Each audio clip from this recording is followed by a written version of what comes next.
حضور نے پوچھا عمر کیوں رو رہے ہو؟ انہوں نے عرض کیا کہ حضور قیصر و کسریٰ کے لیے دنیا میں کیا کیا ساز و سامان، کیا ناز و نعم، کیا ان کے لیے آسائشیں ہیں، اور آپ کے لیے یہ چٹائی ہے، یہ کھری چٹائی، اور اس کی جس کی کہ بدیاں پڑ گئی آپ کی قبر پر۔ تو حضور نے فرمایا کہ عمر کیا تم اس پر راضی نہیں ہو کہ یہ سب کچھ اپنا دنیا میں لے جائے اور اللہ تعالیٰ ہمیں آخرت میں عطا فرمائے؟ یہی بات حضور نے ایک مرتبہ فرمائی، مالی ولی الدنیا انما مثلی کراکب استظل تحت شجرۃ ثم راح فترکها، مجھے تمہاری اس دنیا سے کیا سروکار، میری مثال تو اس سوار کی سی ہے جو تھوڑی دیر کے لیے کسی درخت کے سائے میں بیٹھتا ہے سستانے کے لیے، اپنی منزل لیتا ہے، وہ درخت اس کا گھر نہیں، اس کا منزل نہیں، اس کا مقام نہیں، تھوڑی دیر ٹھہرتا ہے، بس اتنا ہی تعلق مجھے اس دنیا سے۔ اسی لیے آپ نے فرمایا ہے کہ کن فی الدنیا کانک غریب و عابر سبیل، دنیا میں ایسے رہو جیسے راہ چلتے مسافر ہو یا اجنبی ہو، یہ محسوس ہو کہ یہ یہاں کا باسی نہیں ہے، یہ یہاں کی سوچ ہی نہیں کا، یہاں پھیلنے پھولنے پلنے کی فکر ہی نہیں کا، یہ کہیں اور اس کا دل ٹکا ہوا ہے، کہیں اور اٹکا ہوا ہے۔ یہ اگر آپ کے وجود سے اس کا ظہور نہ ہو رہا ہو تو اس کے معنی یہ ہے کہ ایمان بالآخرہ جیسے کہ اس کا حق ہے وہ آپ کے دل میں نہیں ہے، آپ کے وجود میں سرایت نہیں۔ تو یہ آیت نوٹ کیجئے، وَمَا هَذِهِ الْحَيَاةُ الدُّنْيَا إِلَّا لَهْوٌ وَلَعِبٌ۔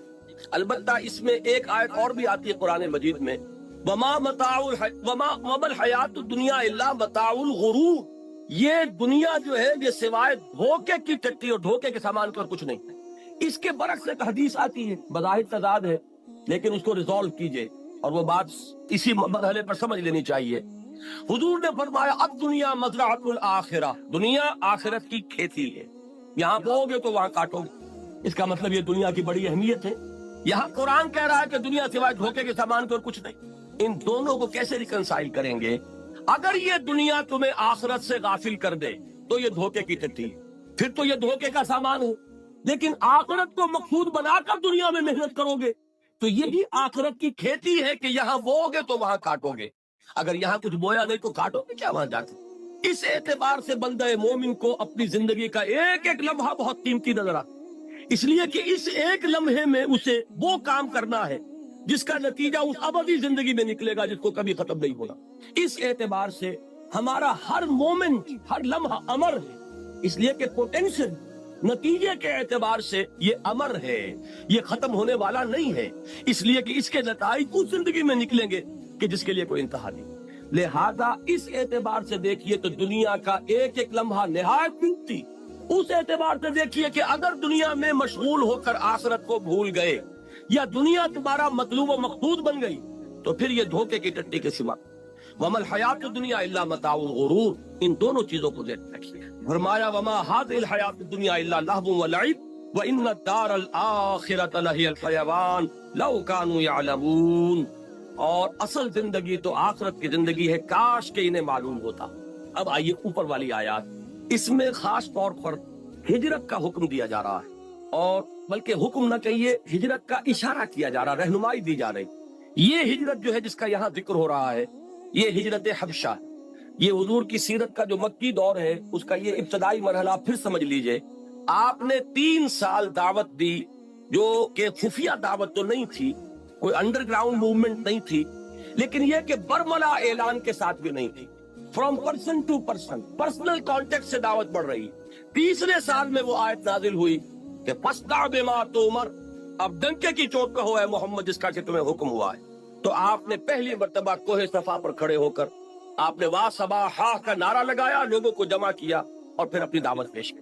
پہلے 3 سال اور یہ چوتھا سال، اس میں حضور کے خلاف صرف زبانی اقدام ہوا، پاگل کہہ دیا کسی نے، مجنون کہہ دیا کسی نے، کچھ کہہ دیا، لیکن چوتھے سال میں آ کر بات شروع ہو گئی فزیکل پرسیکیوشن، ستاؤ انہیں، مارو انہیں، بھوکا رکھو انہیں، گھروں میں بند کر دو انہیں۔ جو نوجوان تھے انہیں گھروں میں بند کر دیا گیا۔ حضرت عثمان رضی اللہ تعالیٰ عنہ کو ان کے چچا نے ایک چٹائی کے اندر لپیٹ کر اور دھواں دے دیا کہ دم نکلنے لگا گھٹن کی وجہ سے۔ کسی کو گھر سے نکال دیا گیا، مادر ذات برہنہ مصعب بن عمیر رضی اللہ تعالیٰ عنہ، مادر ذات برہنہ گھر سے نکال دیا۔ کسی کو جیسا کہ میں نے حضرت بلال کا نقشہ کھینچا اس طرح ستایا جا رہا ہے، کسی کو دہتے ہوئے انگاروں پر لٹایا جا رہا ہے۔ یہ چوتھا سال جو ہے پرسیکیوشن، اور 5ویں سال میں یہ اپنے نقطۂ عروج کو پہنچ گئے۔ اسی وقت یہ آیات نازل ہو رہی اور اسی وقت انہیں ایک رہنمائی دی گئی۔ وہ رہنمائی یہ ہے اس لیے کہ 5ویں سال میں ہجرت حبشہ ہوئی ہے، وہ رہنمائی اس میں دی جا رہی ہے۔ یا عبادی الذین آمنوا ان ارضی واسعۃ فایای فاعبدون، اے میرے بندو میری زمین بہت گشادہ ہے۔ ذرا اندازہ کیجئے کتنے لطیف پیرائے میں بات کہی جا رہی ہے۔ یہ نہیں کہا گیا ہجرت کا لفظ یہاں کہیں نہیں آیا، میری زمین بہت گشادہ ہے، بس صرف میری بندگی کرو۔ یہ بس صرف میری بندگی کرو کا مفہوم کیا ہے، یہ تو انشاءاللہ کل تفصیل سے بیان ہوگا۔ عقیدہ توحید کے عملی تقاضے پر جب یہیں پر اسی مقام پر مجھے تقریر کرنی، اور اقامت دین کی جد و جہد کیا ہے، یہ ساری چیزیں کل آئیں گی۔ لیکن اس وقت صرف یہ نوٹ کیجئے کہ یہاں کہنے کا مطلب کیا ہے کہ اگر کسی ایک مقام پر رہ کر تم میری بندگی نہ کر سکو تو تم اس مقام سے، اس ملک سے، اس جگہ سے بندھے ہوئے نہیں ہو، اور میری زمین تنگ نہیں۔ جہاں بھی تم جا کر جہاں میری بندگی کر سکو، میری اطاعت کر سکو، میرے احکام پر چل سکو، اس ملک کی طرف ہجرت کر جاؤ، اس سرزمین کو چھوڑو اور چلے جاؤ کسی ایسی جگہ پر۔ اور یہ ہے کہ میری زمین کشادہ ہے، اگر تم زمین سے بندھے نہ رہو گے تو انشاءاللہ تعالیٰ تم پاؤ گے کہ تنگی نہیں۔ اس میں لطیف پیرائے میں اشارہ کر دیا گیا۔ حضرت علی رضی اللہ تعالیٰ عنہ کے اشعار ہیں بڑے پیارے اسی موضوع پر۔ قُلْ لِلْقَاعِدِينَ عَلَىٰ هَوَانٍ اِذَا ضَاقَتْ بِكُمْ أَرْضٌ فَسِيحُوا بِلَادُ اللَّهِ وَاسِعَةٌ فَضَاءُوا وَأَرْضُ اللَّهِ وَرِزْقُ اللَّهِ فِي الدُّنْيَا فَسِيحُوا فَقُلْ لِلْقَاعِدِينَ عَلَىٰ هَوَانٍ إِذَا ضَاقَتْ بِكُمْ أَرْضٌ فَسِيحُوا۔ اللہ تعالیٰ کی زمین بڑی کشادہ ہے اور اللہ کی زمین میں اس کا رزق بہت پھیلا ہوا ہے، تو جو لوگ ذلت کے باوجود کسی مقام پر ٹکے ہوئے ہوں ان کو یہ میرا پیغام پہنچا دو کہ اس زمین کو چھوڑو اور کہیں اور چلے جاؤ جہاں عزت کی روزی تمہیں مل سکتی۔ فَقُلْ لِلْقَاعِدِينَ عَلَىٰ هَوَانٍ إِذَا ضَاقَتْ بِكُمْ أَرْضٌ فَسِيحُوا، جب کوئی ایک زمین تم پر تنگ ہو جائے تو اس کو خیر بات کہو، کہیں چلے۔ تو یہ مضمون جو ہے یہاں آ رہا ہے ہجرت کے ضمن میں۔ یا عبادی الذین آمنوا ان ارضی واسعۃ، اے میرے وہ بندو جو ایمان لائے ہو، میری زمین بہت کشادہ۔ اب دیکھیے یہاں نوٹ کیجئے، جب حضرت ابو بکر بھی حضرت ہجرت حبشہ کے لیے نکلے تھے مکے سے، حضرت عثمان تو گئے ہیں، حضور کی صاحب دادی ان کے نکاح میں تھی، اور میاں بیوی دونوں نے اللہ کی راہ میں جب ہجرت کی تو حضور نے فرمایا یہ پہلا جوڑا ہے جو اللہ کی راہ میں ہجرت کر رہا ہے حضرت لوط کے بعد۔ اس طریقے سے اس کے ساتھ آپ نے ایک مشابہت پیدا فرمائی۔ تو حضرت عثمان گئے اور بھی بہت سے صحابہ گئے، حضرت ابو بکر بھی نکلے، لیکن ابن الدغنہ مل گیا، ایک بہت بڑے سرداروں میں سے تھا۔ کہاں چلے ابو بکر کہ میں اب حبشہ جا رہا ہوں، کیوں کہ یہاں مکے والے مجھے خدائے واحد کی پرستش نہیں کرنے دے، میرے راہ میں رکاوٹ ڈال رہے ہیں۔ میں ایک اللہ کو پوجنا چاہتا ہوں، ایک اللہ کی بندگی کرنا چاہتا ہوں، لیکن یہ کہ وہ میرے راستے میں رکاوٹیں ڈال رہے ہیں، مجھے ستا رہے ہیں۔ تو اس شخص نے کہا تھا کہ ابو بکر ہم تمہیں کیسے جانے دیں گے جبکہ تم تو یتیموں کی سرپرستی کرتے ہو، بیواؤں کی خبرگیری کرتے ہو، تم بھوکوں کو کھانا کھلاتے ہو۔ یہ میں عرض کیا کرتا ہوں کہ یہ صدیقیت کا جو مقام ہے، اور صدیقیت کبریٰ حضرت صدیق اکبر ہے ابو بکر، اس کا ایک بڑا قریبی تعلق ہوتا ہے مقام نبوت سے۔ یہی الفاظ کہے تھے حضرت خدیجہ رضی اللہ تعالی عنہا نے جب حضور پر پہلی وحی نازل ہوئی ہے اور حضور پر ایک خوف کسی کیفیت طاری تھی، اور حضور نے یہاں تک الفاظ فرمائے کہ خشیت علی نفسی، مجھے تو اپنی جان کا خطرہ، کتنی بھاری ذمہ داری مجھ پر آ گئی ہے، یہ اتنا بگڑا ہوا معاشرہ، اب اس کو میں دعوت دوں، توحید کی دعوت، توحید کا نعرہ یہاں لگانا جہاں عین خانہ کعبہ میں 360 بت رکھے ہوئے، تو خشیت علی نفسی، مجھے تو اپنی جان کا خطرہ۔ تو حضرت خدیجہ نے جو تسلی دی تھی ان کے الفاظ یہی تھے، اللہ آپ کو ہرگز ضائع نہیں کرے گا، آپ یتیموں کی سرپرستی فرماتے ہیں، بیواؤں کی خبرگیری کرتے ہیں، آپ مسافروں کی مہمان نوازی کرتے ہیں، آپ غریبوں کی مدد کرتے ہیں، اللہ آپ کو ضائع نہیں فرمایا۔ کل وہی الفاظ ابن الدغنہ نے حضرت ابو بکر سے کہے کہ میرا ذمہ، چلو تم وہاں چلو اور جس کو تم پوجنا چاہو، جو بندگی کرنا چاہو کرو، تمہیں کوئی نہیں روک سکتا، اور ہم تمہیں we can't afford to lose you، ہم تمہیں کیسے جانے دیں گے، تم تو ہمارا قیمتی سرمایہ۔ تو حضرت ابو بکر واپس آئے، حضرت ابو بکر نے اب اپنے گھر میں مسجد بنا لی اور خوب بلند آواز سے قرآن پڑھنا شروع کیا۔ اب وہ سارے لوگ جو حیران ہوئے کہ ان کو جرأت کیسے ہو گئی ہے، لہذا وہ سب کے سب جب انہیں معلوم ہوا کہ ابن الدغنہ نے امان دیے، ان کے پاس پہنچے کہ یہ تم نے ہمارے لیے کیا مصیبت کھڑی کر دی، ابو بکر بڑی بلند آواز سے قرآن پڑھتے ہیں، ہماری عورتیں ہمارے بچے سنتے ہیں، یہ تو گویا کہ یہ جنگل کی آگ کی طرح یہ بات پھیل جائے۔ تو ابن الدغنہ نے آ کر کہا کہ ابو بکر یہ ٹھیک ہے کہ میں نے امان دی آپ کو، لیکن آپ بلند آواز سے قرآن نہ پڑھیں، آپ خاموشی سے اپنی عبادت کر لیا کریں۔ ابو بکر نے کہا یہ تمہاری امان تمہیں مبارک ہو، میں تو جو بھی اللہ کا حکم ہے اس کو بربنا دیا۔ بہرحال میں نے یہاں یہ عرض کیا ہے کہ بالکل یہی بات حضرت ابوبکر نے فرمائی تھی کہ یہاں کے لوگ مجھے خدا واحد کی عبادت نہیں کرنے دیتے، اس لیے میں اس سرزمین کو خیر بات کہہ رہا ہوں۔ ورنہ کیا ابوبکر کو مکے کی زمین سے محبت نہ تھی؟ کیا حضور جب ہجرت کر کے جا رہے تھے، آپ کو یاد ہوگا کہ جب خانہ کعبہ سے خطاب کیا تھا حضور نے کہا کعبہ مجھے تجھ سے انتہائی محبت ہے، لیکن کیا کروں کہ یہاں کے لوگ مجھے رہنے نہیں۔ تو انتہائی محبت ہوتی ہے انسان کو سرزمین سے کہ جہاں وہ پیدا ہوا ہو، پلا ہو، بڑھا ہو۔ پھر جہاں خانہ کعبہ ہے، جن لوگوں کی باطنی آنکھیں کھل چکی ہوں انہیں تو معلوم ہے کہ کتنی بڑی قیمتی شے ہے یہ کہ جو ہمیں حاصل ہے، لیکن یہ کہ خدا واحد کی بندگی یہ ان تمام چیزوں سے عظیم تر ہے۔ لہذا اگر مکے کی سرزمین بھی تم پر تنگ ہو گئی ہے کہ تم یہاں اللہ کا کلمہ سربلند نہیں کر سکتے تو اس کو خیر بات۔ یا عبادی الذین آمنوا ان ارضی واسعۃ فایایا فاعبدون۔ یہاں میں چاہتا ہوں کہ تھوڑا سا اس حدیث کے بارے میں عرض کر دوں جو میں بارہا بیان کرتا رہا ہوں، لیکن بعض لوگ اس میں ایک شبہ وارد کرتے ہیں۔ بعض احادیث میں آتا ہے کہ لا ہجرت بعد الفتح، فتح کے بعد اب کوئی ہجرت نہیں ہے۔ وہ اس سے یہ سمجھتے ہیں کہ اب ہجرت ہمیشہ کے لیے ختم ہو چکی۔ یہ بالکل غلط۔ ہجرت کی نیت مسلمان کے اپنے دل میں رہنی لازم ہے، مرحلہ آئے نہ آئے، لیکن نیت جیسے قتال کی ہونی لازم ہے، اور یہ آرزو دل میں ہونی ضروری ہے کہ اللہ کو وقت آئے کہ خالص تیرے دین کی سربلندی کے لیے کوئی قتال ہو اور جنگ ہو اور اس میں حصہ لوں اور میری گردن کٹے۔ یہ وہ آرزو ہے جو محمد نے کی صلی اللہ علیہ وسلم۔ لَوَدِدتُّ أَنْ أُقْتَلَ فِي سَبِيلِ اللَّهِ ثُمَّ أُحْيَا ثُمَّ أُقْتَلَ ثُمَّ أُحْيَا۔ میری بڑی خواہش ہے، تمنا ہے کہ میں اللہ کی راہ میں قتل ہو جاؤں، پھر زندہ کیا جاؤں، پھر قتل کیا جاؤں، پھر زندہ۔ تو یہ آرزو اگر کسی سینے میں نہیں ہے تو وہ سینہ جو ہے نفاق کا برکت بنا ہوا ہے۔ حضور نے فرمایا جو شخص مرا اس حال میں کہ نہ اس نے کبھی اللہ کی راہ میں جنگ کی، نہ اس کی کوئی خواہش اور آرزو تھی، نہ شہادت کی تمنا تھی، فقد مات علی شعبۃ من النفاق، وہ ایک قسم کے نفاق پر مرا ہے۔ اسی طریقے سے ہجرت کی نیت کہ کوئی وقت آئے خالص دین کے لیے۔ ایک ہجرت یہاں سے ہوئی ہے دنیا بنانے کے لیے، یہ امیگرینٹس بیٹھے ہوئے ہیں کہاں کہاں بیٹھے ہوئے ہیں، کائے کے لیے؟ دین کے لیے نہیں گئے، دنیا بنانے کے لیے۔ ایک ہجرت معین الدین اجمیری نے کی تھی، جا کر اجمیر کے کفر کے مرکز میں جا کر بیٹھے تھے، لیکن وہ نہ کوئی پیٹرو ڈالر کمانے گئے تھے، نہ وہ دوسرا ڈالر کمانے آئے تھے، نہ یہاں کوئی ایکسپورٹ امپورٹ کے اپنا کاروبار جمانے آئے تھے، صرف اللہ کے دین کے لیے۔ یہ زمین و آسمان، اللہ کے کلمے کو پھیلانا، اللہ کی بات کو عام کرنا، اس کے لیے دل میں ہجرت رکھنا۔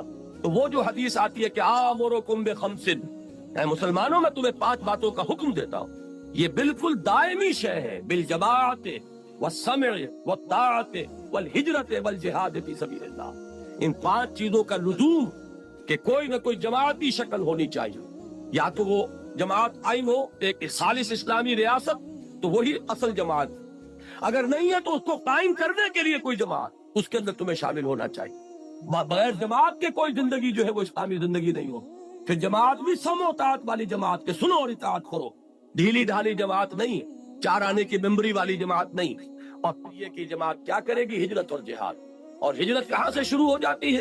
پوچھا گیا کہ ایو الہجرت افضل یا رسول اللہ، اے اللہ کے رسول یہ بتائیے سب سے اعلیٰ اور افضل ہجرت کون سی ہے؟ فرمایا ان تہجر ما کرہ ربک، یہاں سے ہجرت شروع ہو گئی۔ ہر اس چیز کو چھوڑ دو جو تمہارے رب کو پسند نہیں۔ اگر رشوت لے رہے تھے، رشوت چھوڑنے کا آج عزم کیجئے، گویا کہ ہجرت شروع کر۔ گھر میں اگر پردہ نہیں تھا، پردہ نافذ کیجئے، گویا کہ ہجرت کا آغاز ہو گیا۔ معاشرے سے آپ کٹیں گے، آپ کی دوستیاں کٹ جائیں گی، آپ کی رشتہ داریاں ہو سکتا ہے کہ ان میں خلل واقع ہو جائے، ہجرت ہو جائے۔ گھر میں رہتے ہوئے ہجرت ہوگی۔ جیسے حضرت عمر کی دعا مجھے یاد آئی، انہوں نے دعا کہ اللہ مجھے شہادت کی موت عطا فرما، لیکن وہ میری موت تیرے نبی ہی کے شہر میں واقع، اس لیے کہ میرے کندھے پر خلافت کا بوجھ، میں اس کو چھوڑ کر کہیں جا نہیں سکتا۔ کتنی خواہش ہوتی ہوگی حضرت عمر کے دل میں پیدا کہ میں بھی کہیں محاذ جنگ پر جاؤں۔ اور ایک موقع پر جبکہ غالباً ایران کے محاذ پر کچھ ریورسلز ہو گئے تھے، کچھ مسلمانوں کی مشکلات پیش آئی تھی، تو حضرت عمر نے ارادہ بھی کر لیا تھا کہ میں جاؤں، میں خود جاؤں گا اب محاذ پر۔ حضرت علی نے روکا کہ آپ کیا کر رہے ہیں؟ چکی اسی وقت تک چلتی ہے جبکہ اس کا وہ دھرا قائم رہے، آپ کے گرد تو یہ پورا نظام چل رہا ہے، یہ جو درمیان کی کلی ہے اس کلی کے ہٹ جانے سے تو چکی ہٹ جائے، لہذا آپ یہاں سے نہ ہٹیے۔ یہ اس قدر حکیمانہ مشورہ تھا حضرت علی رضی اللہ تعالیٰ عنہ کا جو حضرت عمر نے سنا کیا، لیکن کتنی آرزو ہوگی اس کا آپ اندازہ کر لیجیے۔ تو انہوں نے یہ تمنا کی کہ اللہ مجھے شہادت کی موت عطا فرما، لیکن میری وہ موت تیرے نبی ہی کے شہر میں واقع۔ چنانچہ وہی ہوا۔ ابن ملجم کو نہیں، ابو لولو فیروز